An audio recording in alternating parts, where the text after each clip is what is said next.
Let's consider an overhang beam. So, dito sa overhang beam na to, we're going to determine the slope and deflection at C. So, slope and deflection at C. So, yun yung hahanapin natin. So, using conjugate beam method, siyempre, first step is kunin muna natin yung mga reactions. So, sa pagkuha sa mga reactions, kunin natin yung moment diagram by parts niya. So, in this example, obviously, that is 350 over 3. Tapos, dito naman sa D, we have a value of 625 over 3. So, next naman, since nakuha na natin yung mga reactions natin, kunin naman natin yung moment diagram by parts niya. So, moment diagram by parts. So, let's consider na yung sa gitna yung moment diagram niya.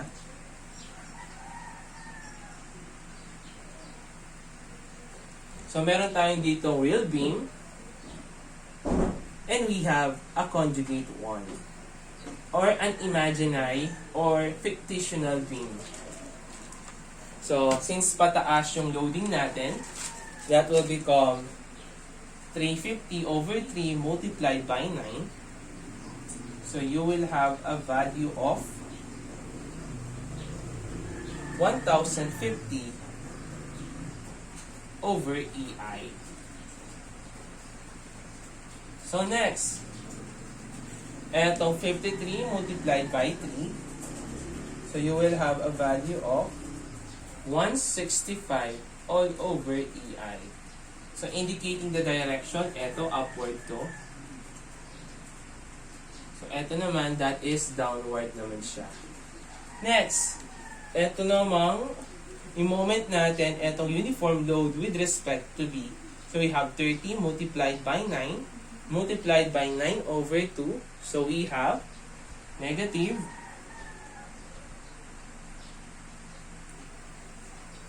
We have 1215 all over EI.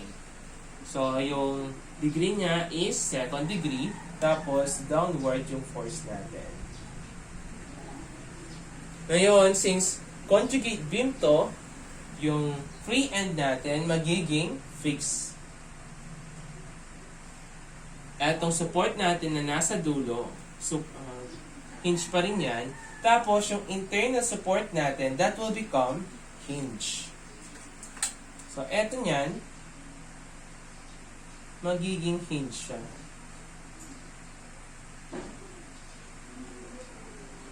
So, kapag nag-hinge yan, so, makaka-create tayo ng dalawang beam. So, in this example, so, extend lang natin etong mga lines natin. So, meron tayong internal hinge. So, located dito sa B natin. So, let's say, no, this is our new A prime. Ito yung bagong C prime natin. Tapos, sabihin natin, this is B. Siyempre, makaka-form tayo ng dalawang beam yan. Kasi meron tayong internal hinge. So, dito, so, first is, itong upward force natin.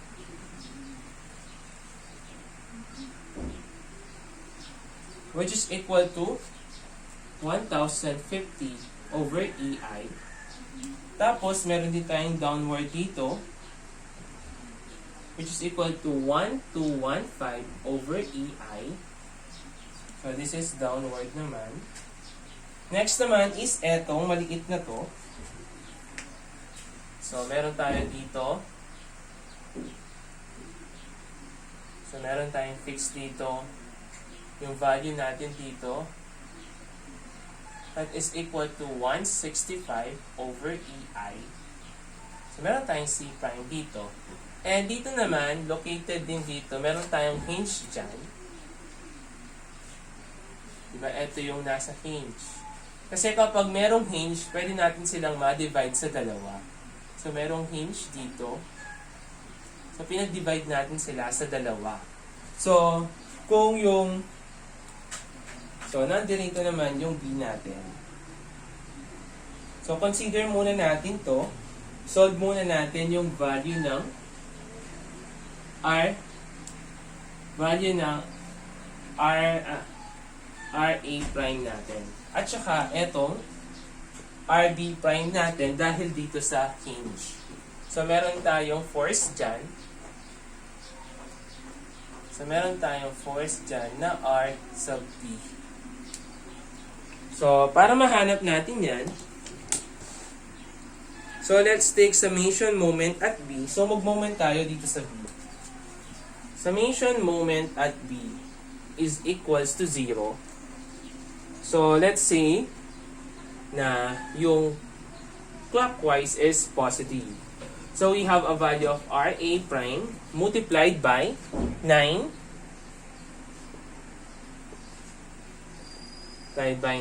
plus 1/2 of 9. Etong malaking triangle na upward.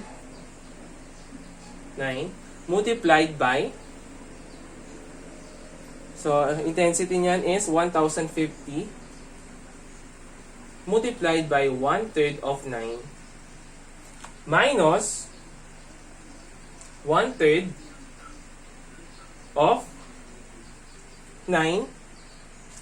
So 1/3 etong downward force natin of 9 multiplied by 1215 multiplied by the moment arm of, so meron tayo ditong 2 degrees. So eto, that is 1/4 of 9 equals 0. What we do?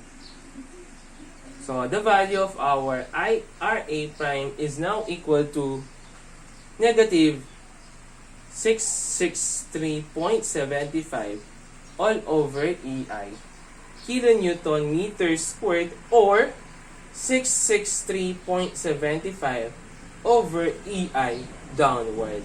So mali yung assumption natin dito. Yung RA prime natin pala is downward. Downward siya. Ngayon, yung value naman ng RA, yung RB natin, so gawin lang natin is summation forces, vertical lang tayo para makuha natin yung value niya. So summation forces vertical is equals to 0. Upward is positive.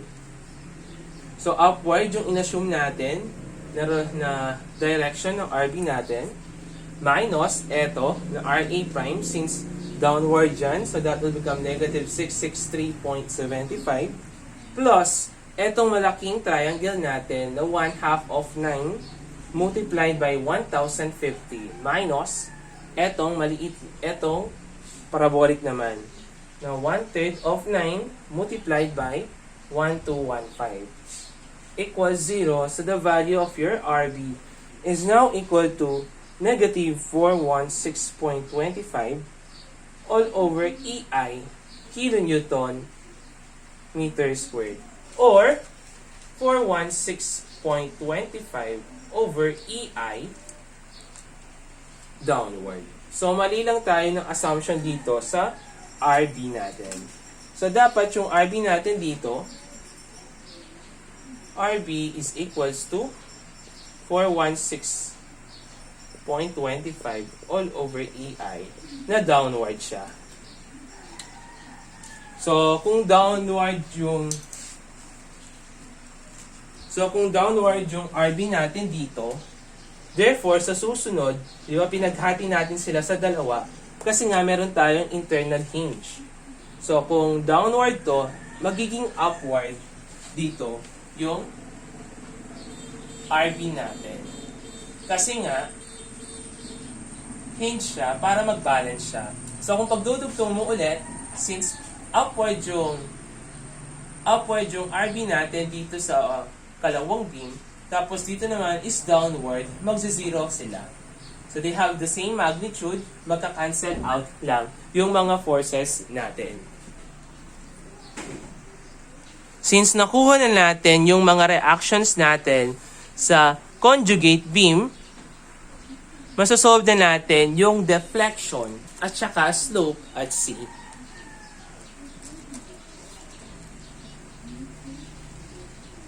Ay, hindi pa pala. Kasi nga, eto pala, nakalimutan natin yung value ng RC prime dito. Hindi pa natin siya na-compute.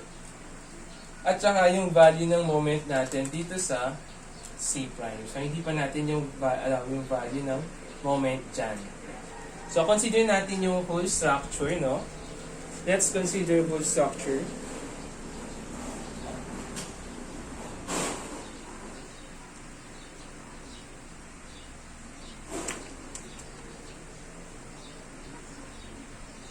Or, hindi na pala yung whole structure, consider na lang natin is eto. This part. Para mas madali. So, meron tayong RC prime dyan. Meron tayong MC prime. So, consider to.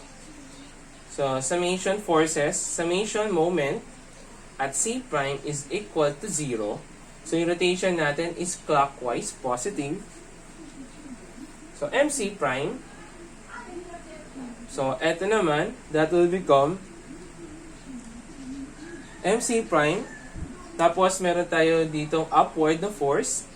Etong RB natin, i-moment natin siya sa C.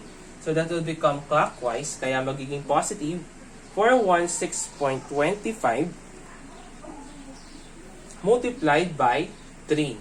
Kasi yung moment arm natin dito is 3 meters. Minus, etong maliit na triangle natin. 1/2 of 3 multiplied by the intensity na 165 multiplied by the moment arm na 2/3 of 3 equals 0. So, MC prime is now equal to negative 753.75 over EI kilonewton cubic meter. Or 753.75 over EI. So, yung rotation niya, that will become, since nagkamali tayo ng assumption, so that will become counterclockwise. So, next, yung RC prime naman. So, RC prime, summation forces, vertical is equal to 0. Upward is positive. So, let's say RC prime plus etong 416.25 minus etong load natin, 1/2 of 3 multiplied by 165 is equal to 0. So, the value of RC prime is now equal to negative 168.75 all over EI, or 168.75 over EI downward. So, yung RC prime natin is downward pala yung real direction niya. So, para mahanap natin yung slope and deflection at C, so, madali na lang yon, di ba? So, para mahanap natin yon, so, magka-cut tayo ng cutting section sa C. So, cut tayo ng cutting section dito sa conjugate beam sa C. So, ano i-consider natin? Left or right? So, kung consider natin is right, so, yung loading sa C prime lang yung gagamitin natin. Kung consider natin is yung sa left, so, ang dami natin kino-consider. So, shortcut, consider right section. So, kung bayani ka, pwedeng left section. Pero kung tamad kang katulad ko, right section na lang, no? So, that will become, meron tayo ditong beam. Nandito yung C natin. Tapos, counterclockwise daw yung value ng MC prime natin. Value of MC prime, which is equal to negative, which is 753.75 over EI.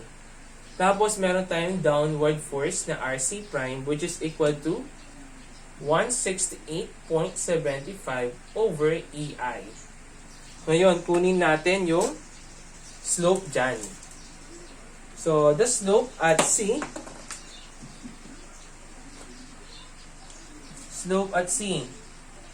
summation forces vertical, downward is positive since it is a, consider natin, is right section.